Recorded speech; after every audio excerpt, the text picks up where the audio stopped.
أعوذ بالله من الشيطان الرجيم. وإلى عاد أخاهم هودا قال يا قوم اعبدوا الله ما لكم من إله غيره إن أنتم إلا مفترون. سورة هود 50 نمبر آیات ته. مخکې آیاتونو ناوله واقعه د نوح علیه السلام ذکر شو په دلیل نقلی کې چې نوح علیه السلام خپل قوم د الله رب العالمین عبادت او بندګۍ ته رابللی و. کله چې هغوی انکار وکړلو الله رب العالمین په هغوی باندې عذاب راوستلو. نو د آیت کریمه نه به اوس دویم واقعه ذکر کوي الله رب العالمین په دلیل نقلی کې، او دا واقعه د هود علیه السلام ده چې هود علیه السلام خپل قوم د الله رب العالمین بندګۍ ته رابللی و، لیکن هغوی انکار وکړلو. الله رب العالمین په هغوی باندې عذاب راوستلو. دا واقعات ذکر کېدل د پاره د رد شرک فی العبادت چې الله رب العالمین په عباداتو کې شریک نه لري او الله رب العالمین واحد لا شریک ذات دی. او دارنګه دویم هدف په دې واقعاتو کې شجاعت او بهادری د انبیا علیهم السلام و چې توحید د الله رب العالمین هغوی په شجاعت او بهادری سره بیان کړی دی. نو دویمه واقعه به د هود علیه السلام ذکر کیږي، او دا واقعه هم په سوره اعراف کې مخکې ذکر شوی و، تفصیل شوی و. وإلی عاد او لېږلی و مونږ عادیانو ته اخاهم ورور د هغوی هود علیه السلام. قال ویل هغه یا قوم اعبدوا الله، ای قوم زما بندگی خاص کې الله لرا. ما لکم نشته تاسې لره من اله څوک حقدار د عبادت غیره سوا د هغه نه، الله نه سوا بل څوک حقدار د عبادت او بندګۍ نشته دی. ان انتم نه تاسې الا مگر مفترون دروغ جوړوئ، الله باندې د ځان نه دروغ جوړوئ او شرکیات کوئ. یا قوم لا اسألکم علیه اجرا. د آیت کې اوس اخلاص د هود علیه السلام ذکر کی. هود علیه السلام د دعوت په مقابل کې چانه پیسې او مزدوري نه ده غوښتې. یا قوم زما لا اسألکم زه نه غواړم ستاسې نه علیه په دې دعوت باندې اجرن څه مزدوري یا څه بدله. ان اجریه نه د مزدوري زما الا مگر علی الذي په هغه ذات باندې د فطرني چې زه پیدا کړی یم. افلا تعقلون، آیا نو تاسې عقل نه کار نه اخلئ؟ عقل نه کار واخلئ. ویا قوم او ای قوم زما استغفروا ربکم، بخنه وغواړئ ربکم د رب خپلنا، ثم توبوا بیا توبه وباسئ الیه هغه ته، په ژبه باندې استغفار او په زړه باندې توبې الله ته وباسئ. یرسل السماء رالیږي به السماء باران علیکم په تاسې باندې مدرارن پرلپسې د ضرورت موافق به په تاسې باندې بارانونه وکړي. ویزدکم او زیات به کې تاسې لره قوتا طاقت الی قوتکم سره د طاقت ستاسې نه، ستاسې طاقت به نورم زیات کړي. ولا تتولوا مخ مګرځوئ مجرمین جرم کوونکي، مخ مګرځوئ چې تاسې جرمونه کوئ. قالوا یا هود ما جئتنا ببینة وما نحن بتارکی آلهتنا. دې کې اوس جواب د قوم د هود علیه السلام. دوی ویلې چې تا موږ ته کوم ښکاره دلیل نه دی راوړی او موږ خپل الهه نشو پرېښودلی. قالو دوی ویل یا هود علیه السلام ما جئتنا تا نه دی راوړی موږ ته ببینة څه ښکاره دلیل، ښکاره معجزه او ښکاره دلیل دی نه دی راوړی.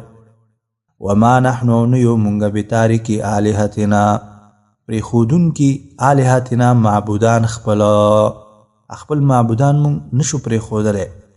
عن قولک ستا د وینا د وجې نه، ستا د دعوت او د وینا د وجې نه موږ الهه خپل نشو پرېښودلی. وما نحنو او نه یو مونږ لکه ستا په خبره باندې بمؤمنین یقین کوونکي، ستا په خبره باندې مونږ اعتماد نه کوو، یقین نه کوو.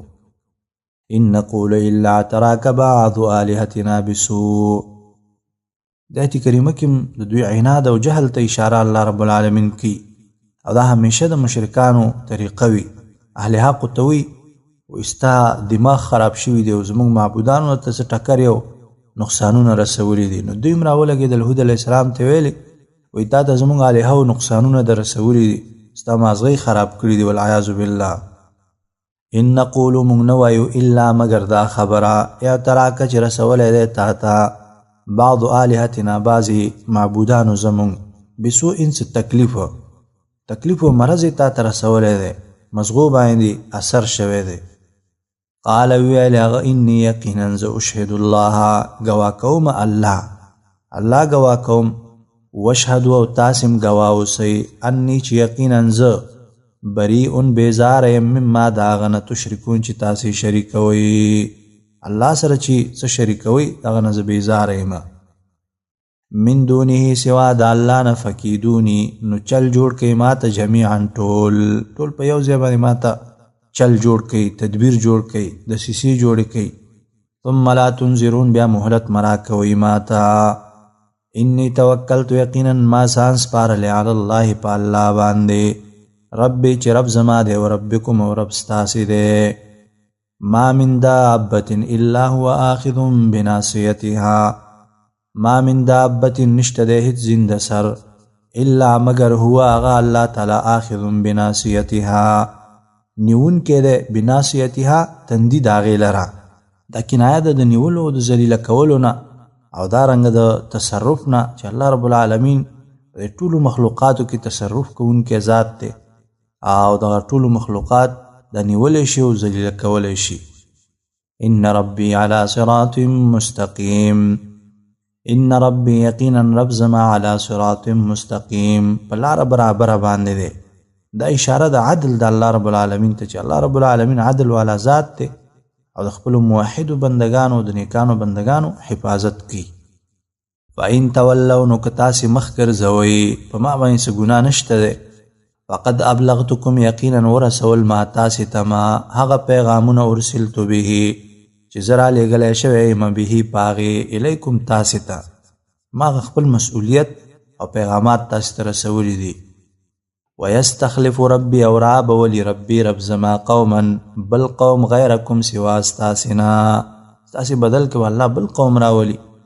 ولا تضرونه او ضرر نشي رسولی تاسې هغه ته شیئا هیڅ څیزه الله ته ضرر نشي رسولی.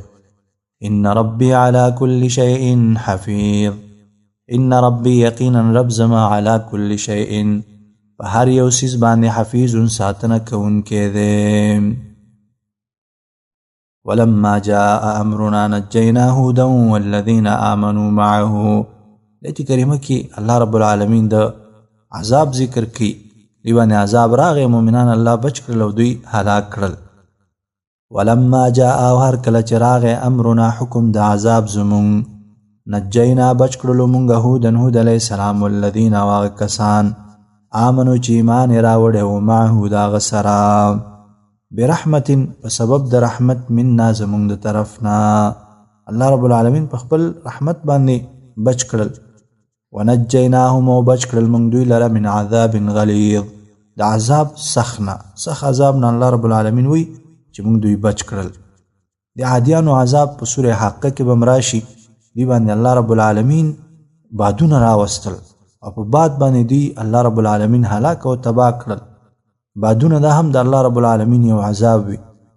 امریکا کې الله رب العالمین بادونه راوستل او د هغه سره ورونه الله رب العالمین یو ځای کړل. امریکا یې پې څنګه کړله یو بسته ښار یې ورته چې دی په یو ورځ کې الله رب العالمین ایرې کړلو. هغه جرمونه چې دوی د مسلمانانو په ملکونو کې کوي او د بمونو او د ورونو په واسطه باندې د مسلمانانو وطنونه او د هغې ښارونه ړنګوي او هغه دغسې لوټې کوي په کلونو او میاشتو کې دوی لوټې کوي. الله رب العالمین د دوی ښارونه په یو ورځ کې ورته لوټې کړل او د ورونو خوراک یې کړل. نو دا د الله رب العالمین عذاب وي. وتلک عادون او دغه عادیانو جحدوا بآیات ربهم جحدوا چې انکار یې کړی بآیات ربهم د آیاتونو د رب خپلنا وعصوا نافرماني کړې و رسله د رسولانو د هغه واتبعوا او تابعداري کړې و امر کل جبار عنید امر د طریقې کل جبار د هر سرکش عنید عنادي د سرکش او عنادي خلکو د امر تابعداري کړې وه. نو الله رب العالمین دا سزا ورکړله. واتبعوا ورپسې شو فی هذه الدنیا په دې دنیا کې لعنت و یوم القیامت او په ورځ د قیامت په هم دوی باندې لعنت وي.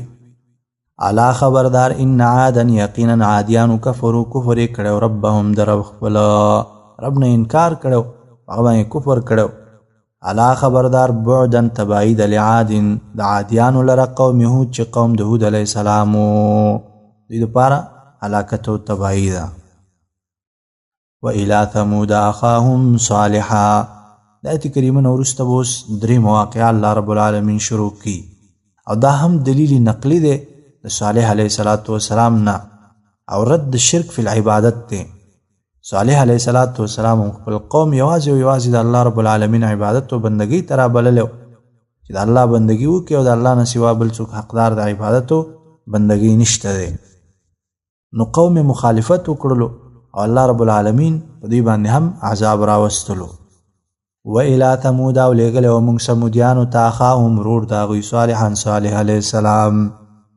قال ویل هغه یا قوم اعبدوا الله اے قوم زما بندگی خاص کې الله لرا مالکم نشته تاسو لره من الہین څوک حقدار د عبادت غیره سوا دا غنا الله نه سوا بل څوک حقدار د عبادت او بندگی نشته هو انشاءکم هغه پیدا کړی استئ تاسو من الارض د زمکینا واستعمرکم و آباد کړی استئ تاسو فیها پدې کې فاستغفرون مخنه غواړي داغنه ثم توبو بیا توبه وباسئ الیه غتا استغفار په جو باندې وغواړي او دارنګه توبه په ځل باندې وکړي الله رب العالمین ته ان ربی یقینا رب زما قریب نزدې ده مجیب قبلون کې ده قالوا یا صالح قد كنت فينا مرجوا قبل هذا دغه اوس جواب د قوم د صالح علیه السلام دی صالح علیه السلام ته ویل چې تا نه خو زمونږ ډېر امیدونه ځکه صالح علیه السلام مخکې د نبوت او پیغمبرۍ نه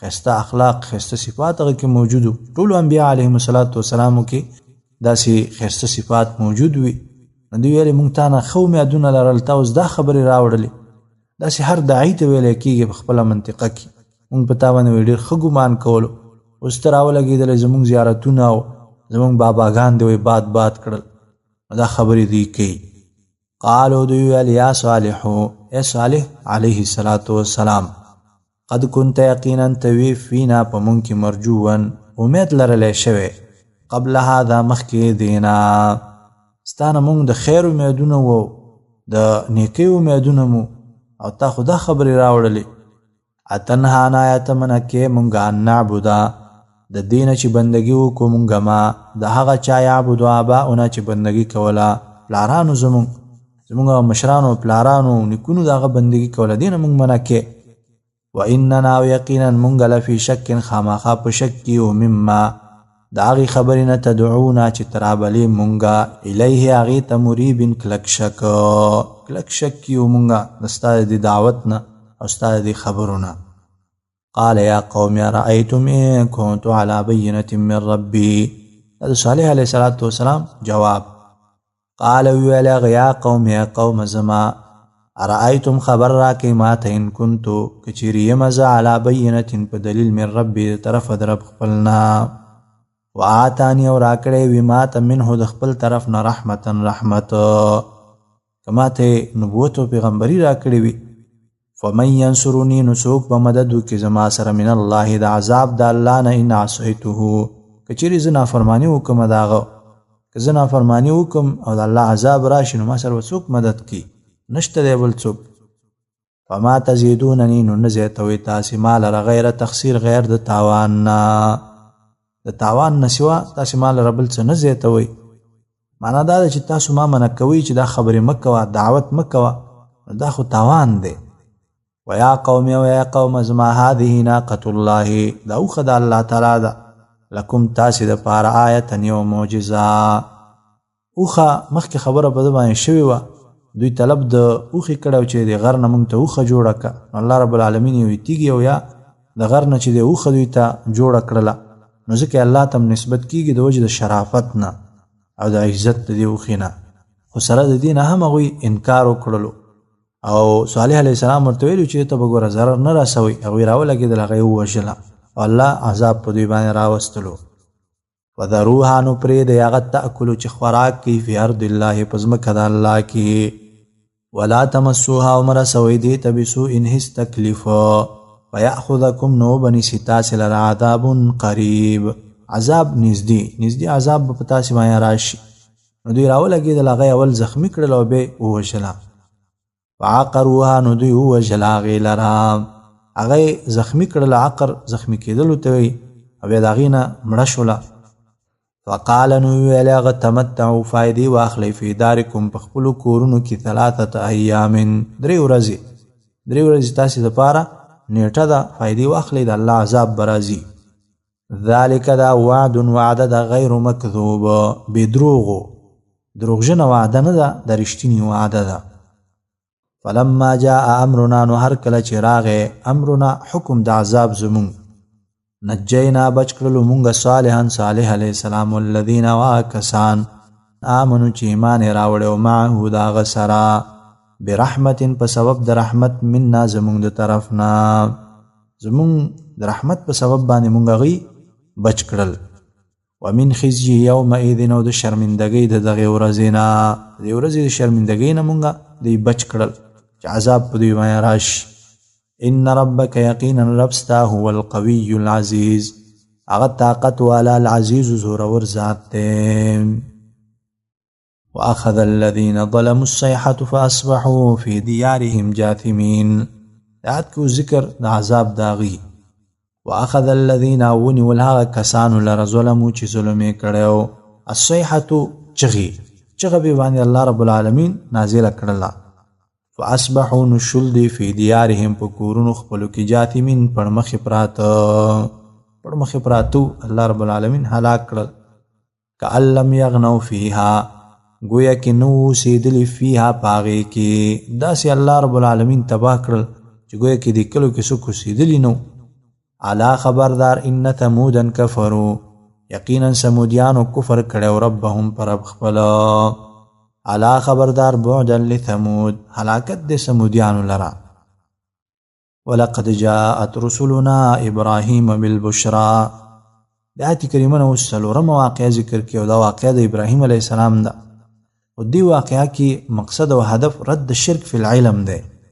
عالم الغیب ذات یوازې الله ده. انبیاء علیهم السلام هم په غیب نه پوهیږي ځکه ملائکه راغللي ولیکن ابراهیم علیه السلام نه پیژني. هغه ورته د مخې سخی سور کړلو وریتې کړلو ورته او رای وړلو حال دا دی چې ملائک خوراک نه کوي. نو دې د وجې نه هغه ملائکو نه پیژندلې. انبیاء علیهم السلام عالم الغیب نه دي دوی په غیب باندې نه پوهیږي. ولقد جاءت یقینا راغلی رسلنا استازي زمونږ ملائک زمونږ راغلیو ابراهیم علیه السلام ته بالبشرا په زیري سره د زوی زیری هم ورکړو اسحاق علیه السلام او د هغې نه وروسته به یعقوب علیه السلام پیدا کیږي او د لوط علیه السلام د قوم د هلاکت زیری ورته ورکړو. قالو دوی ویل سلام دی په تا باندې. قال ویل هغه سلام دی په تاسو باندې. فما لبث نو وخت تیر نه کړلو ان جاء تر دې چې راوړلو بعجل حنیذ سخی ورید کړی شوی سخی راوړلو او پخ کړی و ملایکو ته مخې ته کېښودلو. دې نه معلومیږي چې مېلمه ته به سړی اوس محنت کوي او کوشش به کوي. فلما رأى ایدیهم لا تصل الیه نکرهم نو کله چې ولیدل چې ملایکو لاسونه هغه ته نه ورځي نه یې خوري نو یو قسمه چې دی ویره محسوسه کړله چې مېلمه ته خو په کار ده چې خوراک وکړي او دوی نه خوري. فلما رأى نو هر کله چې ولیدل ایدیهم لاسونه د دوی د دې ملایکو لاسونه یې ولیدل لا تصلو چې نه رسېدل الیه د خوراک ته خوراک یې نه کولو نکرهم نو ناشنا یې وګڼل هغوی لره. ابراهیم علیه السلام هغوی ناشنا وګڼل چې دا څنګه خلک دي چې خوراک نه کوي. و اوجس او محسوسه یې کړه منهم د هغوی نه خیفة ویره په زړه کې د هغوی نه ویره راغلله. قالو دوی ویل لا تخف مه ویرېږه انا ارسلنا یقینا رالیږلی شوي یو مونږ الی قوم لوط قوم د لوط علیه السلام ته. دلته سوال دا دی چې ملایک خو ګوره په غیبو باندې پوهېږي که نه د هغوی د زړه د ویرې نه چې دی پوه شول. جواب دا دی چې ملایک هم په غیبو نه پوهېږي. د نورو صورتونو نه معلومیږي چې ابراهیم علیه السلام اظهار د دې ویرې کړی دی. انا منکم وجلون موږ تاسې نه ویرېدونکي یو. نو دې د وجې نه کله چې ابراهیم علیه السلام اظهار د ویرې کړی دی نو ملایکو ورته ویلي دي چې ویرېږه مه موږ د لوط علیه السلام د قوم دپاره رالیږلی شوي وو او دارنګه ابراهیم علیه السلام ته په زوی باندې بشارت او زیری ورکړو چې ستا زوی به کېږي اسحاق علیه السلام او د هغه نه وروسته به یعقوب علیه السلام هم پیدا کېږي نو دا زیری هم ورته ورکړلو نو کله چې دا زیری ورته ورکړل نو د هغه زنانه د پردې نه وروسته ولاړه وه ساره رضی الله عنها نو هغه هم خوشحاله شوله خوشحالۍ اظهار یې وکړلو وامرأته او ښځه د هغه قائمة ولاړه وه فضحکت نو خوشحاله شوه ضحک نه مراد خوشحالي ده خوشحاله شوله ځکه ساره رضی الله عنها حیاناکه د نبي ښځه وه هغې د ملایکو مخکې خنداګانې نه کولې نو مراد دلته مفسرین وایي چې خوشحالي ده فبشرناها نو زیری ورکړلو موږ هغې ته باسحاق په اسحاق علیه السلام ومن وراء اسحاق وروسته د اسحاق علیه السلام نه یعقوب په یعقوب علیه السلام اسحاق علیه السلام نو وروسته به یعقوب علیه السلام پیدا کیږي قالت یا ویلتا االد وانا عجوز وهذا بعلی شیخا نو کله چې دا زیری د ابراهیم علیه السلام بیبي واورېدل نو هغه تعجب وکړلو چې زه خو بوډۍ یم او خاوند من بوډا دی نو په دې حالت کې به موږ ته الله رب العالمین بچي راکوي قالت ویلې هغه یا ویلتا تعجب دی االد آیا زه به بچی زیږوم وانا عجوز او زه خو بوډۍ یم وهذا بعلی او دا خاوند زما شیخن بوډا دی ابراهیم علیه السلام هغه ته اشاره وکړله چې دا بوډا دی ان هذا یقینا دا لشیء عجیب خامخا کار عجیب عجیبه دی دا ناشنا کار دی چې داسې وخت کې مونږ ته الله بچي راکوي قالو دوی ویل یا تعجبین آیا تعجب کوئ تاسې من امر الله د کار د الله نه رحمت الله رحمت د الله تعالی دی وي وبرکاته برکتونه د هغه دی وي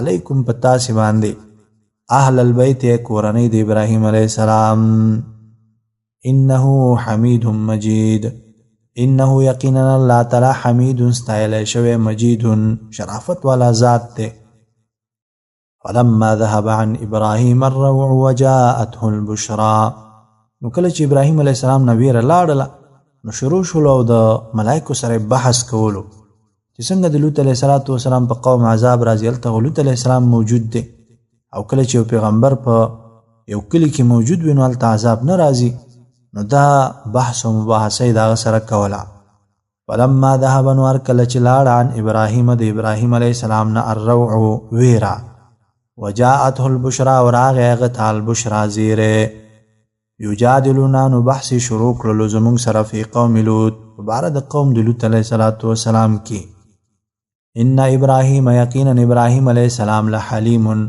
خامخا صبرناک و اواه نرم زړه والا او منیب حق ته ګرځېدونکی و ابراهیم علیه السلام کې دا ناشنا صفات موجود و صبرناک نرم زړه والا او حق ته ګرځېدونکی شخصیت او انسان و ابراهیم علیه السلام ته د الله رب العالمین د طرف نه امر وشو چې دې بحث نه تیر شه او زموږ عذاب راتلونکی دی دا د الله رب العالمین فیصله ده او الله رب العالمین په خپلو فیصلو باندې ښه پوهېږي یا ابراهیم دوی ویل یا ابراهیم علیه السلام اعرض مخ واړوه عن هذا د دې نه د دې بحث او مباحثې نه مخ وګرځوه انه یقینا قد جاء امر ربک راغلی دی امر ربک حکم د رب ستا د رب حکم راغلی دی چې عذاب به راولي او د قوم به هلاکوي وانهم آتیهم او یقینا راتلونکی دی په دوی باندې عذاب غیر مردود چې نه دی واپس کړی شوی عذاب پې باندې حتما او خامخا راتلونکی دی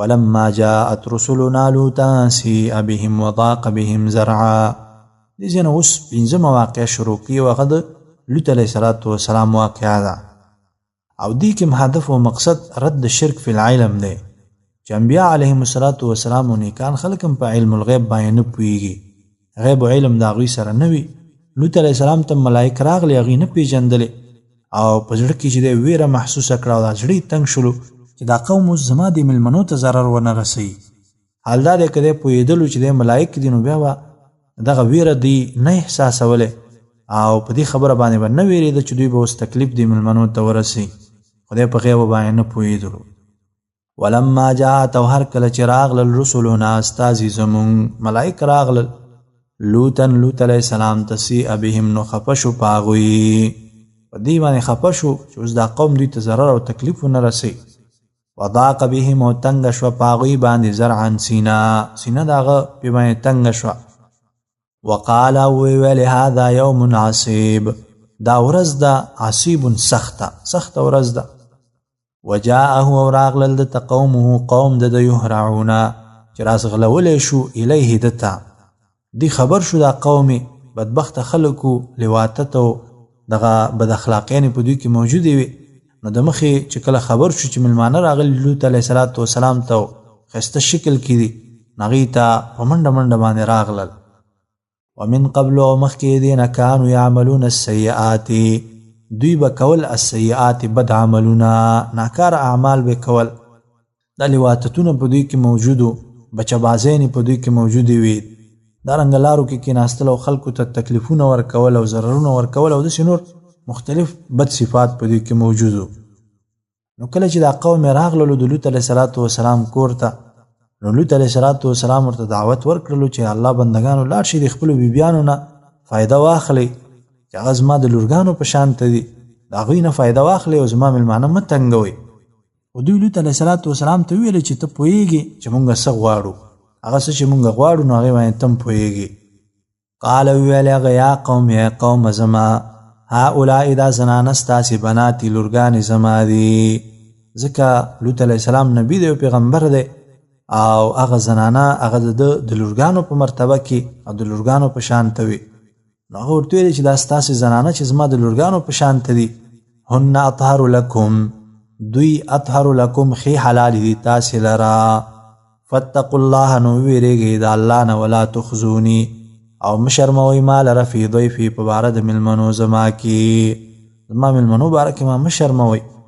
الیس منکم آیا نشته دی ستاسې نه رجل رشید، سړی رشید نو هوښیار، تاسو کې یو هوښیار سړی نشته دی چې په خبره باندې پوه شي. قالو دوی ویلي لقد علمت، یقینا ښه پوهېږي ته، ما لنا چې نشته دی مونږ لره فی بناتکا په لورګانو ستا کې من حق څه حاجت. زنانو ته وایي زموږ ضرورت نشته دی، ځکه دوی د لواتت په مرض باندې اخته و. بعضې خلکو کې دا بدبختیانې موجودې وي، زنانه به یې وي، خپلې بیبیانې به یې وي، حلالې نکاحګانې به یې وي، و دې لواتتونو په مرضونو باندې الله رب العالمین اخته کړي وي. لکه نن سبا خاص طور دی امارتیانو کې تاسې وګورئ، د دوی قمندانان افرادو دوی الله رب العالمین په دې مرضونو باندې اخته کړي دي. د هغې ویډیوګانې مسلمانانو مشاهده کړلې چې په غټو منصبونو باندې د دوی قمندانان چارواکي دي، په یوه بستره کې چې دی د ځوانانو هلکانو سره څملي او خوبونه ورسره کوي او داسې نور بچبازینې کوي. والعیاذ بالله، الله رب العالمین دی مؤمن انسان ته د هغه نه پناه ور نصیب کړي. نو دوی مې ویلې چې زمونږ په دې زنانو کې حاجت نشته دی، مونږ چې څه غواړو په هغه باندې ته پوهېږي، یعنې معنا دا ده چې زمونږ نارینه په کار دی. وانک او یقینا لتعلم، خامخا ته پوهېږي، ما هغه نورید چې مونږ یې غواړو. نو کله چې لوط علیه السلام پوه شولو چې دوی نه منع کېږي، نو دې ځای کې لوط علیه السلام یو ارمان کوي چې کاش چې زما لره قوت وی چې ما تاسې منع کړي وی، او یا داسې یوه قبیله وی چې هغه ته ما پناهي وړی وی. قال ویل هغه لو ان لی، ارمان دی چې وی ما لره بکم په تاسې باندې قوتا طاقت، او آوی یا پناهي حاصله کړی وی ما الی رکن شدید، یو قبیلې مضبوطی ته، یو مضبوطه قبیله وی او هغې ته ما پناهي حاصله کړی وی. د دې خبرې ارمان یې وکړلو. نو کله چې لوط علیه السلام داسې احساس وکړلو، نو اوس ورته ملایک تسلي ورکوي چې لوط علیه السلام ته مه ویرېږه، دوی تا ته ضرر نشي درکولی، مونږ ته خو څه کې چې تا ته هم ضرر نشي درکولی، او تو وځه دې کلي نه، د الله رب العالمین عذاب نږدې دی، الله رب العالمین په دې باندې عذاب راولي.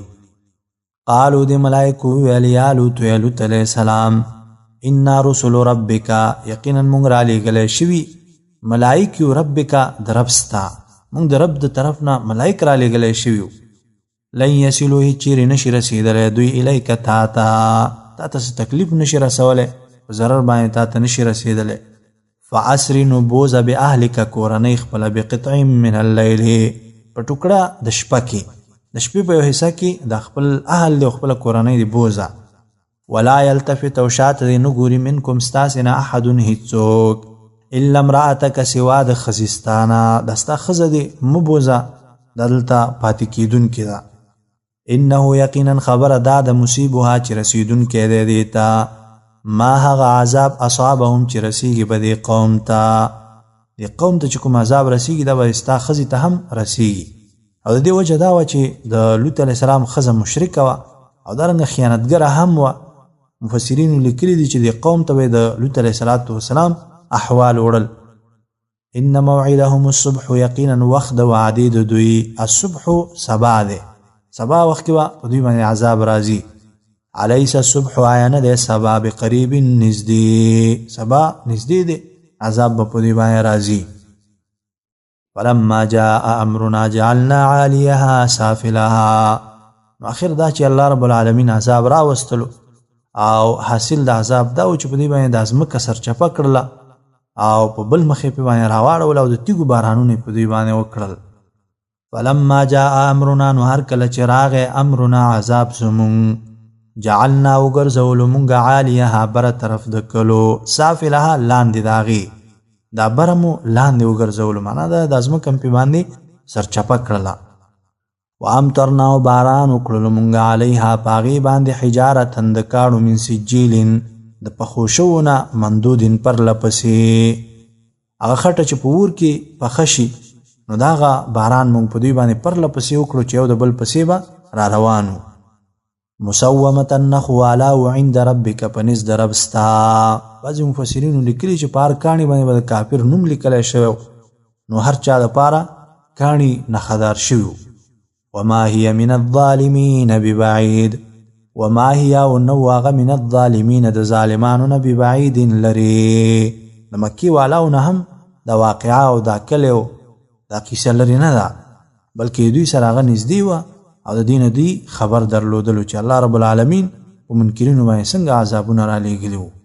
اقول قولي هذا استغفر الله لي ولكم ولسائر المسلمين وسبحانك اللهم وبحمدك أشهد أن لا إله إلا أنت استغفرك وأتوب إليك.